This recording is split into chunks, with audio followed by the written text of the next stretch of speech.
Smart থেকে বেরিয়ে পুরোপুরি বাজার ব্যবস্থার উপর ছেড়ে দেওয়া হবে ঋণের সুদের হার।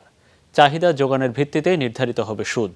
বিকেলে ডেভেলপমেন্ট কনফারেন্সে এসব কথা বলেন বাংলাদেশ ব্যাংকের গভর্নর আব্দুর রউফ তালুকদার। উচ্চ মূল্যস্ফীতি, কর্মসংস্থানের স্থবিরতা এবং প্রবৃদ্ধি কমে যাওয়ার জন্য ভুল নীতিকে দায়ী করেন সাবেক গভর্নররা।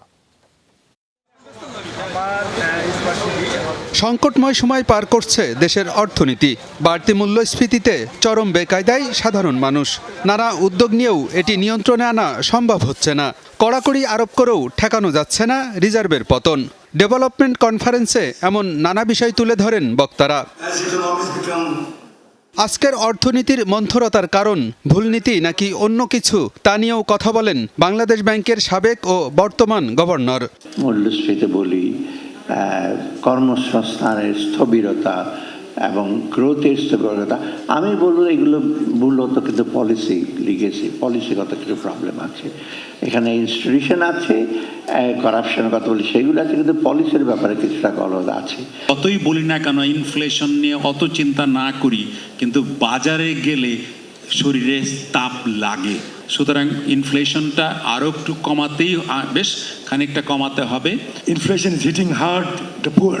গরিব মানুষকে সবচেয়ে বেশি আঘাত করে মূল্যস্ফীতি। এটি ব্যবসা বাণিজ্য এবং অর্থনীতির জন্য ভালো না। তবে শুধু মুদ্রানীতি দিয়ে মূল্যস্ফীতি নিয়ন্ত্রণ সম্ভব নয়, সরবরাহের দিকেও গুরুত্ব দিতে হবে। সামষ্টিক অর্থনীতির স্থিতিশীলতায় রাজস্ব আয় বৃদ্ধিতে জোর দেন সরকারের সাবেক আমলারা। পরোক্ষ করের উপর নির্ভরতা কমিয়ে প্রত্যক্ষ কর বাড়াতে হবে। এজন্য ডিজিটাইজেশনের উপরও গুরুত্ব দেন তারা। গরিবরা সবচেয়ে বেশি কর দেয়, ফলে সমাজে বৈষম্য না কমে আরো বাড়ছে।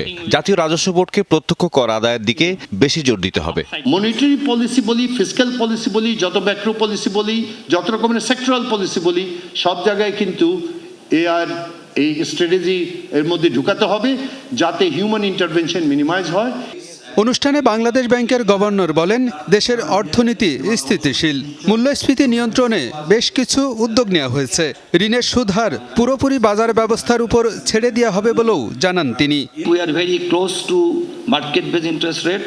এখন ট্রেজারি বিল বন্ডের সঙ্গে সমন্বয় করে সুদ হার নির্ধারিত হচ্ছে। এটি পুরোপুরি বাজার ব্যবস্থার উপর ছেড়ে দেওয়া হবে, কোনো ধরনের হস্তক্ষেপ করা হবে না।